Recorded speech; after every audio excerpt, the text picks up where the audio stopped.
La diode sert à laisser passer le courant que dans un seul sens, mais elle enlève 0,6 volts.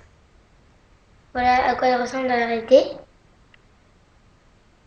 Ensuite, les LED, diodes électroluminescentes, en fait c'est des ampoules qui sont souvent utilisées pour les voyants des appareils, pour dire s'ils sont chargés ou s'ils sont en charge, par exemple.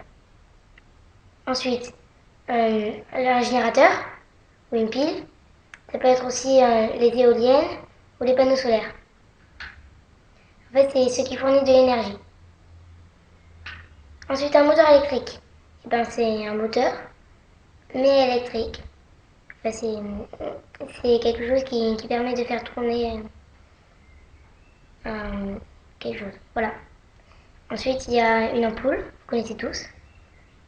Un bouton poussoir que j'ai présenté dans l'autre vidéo.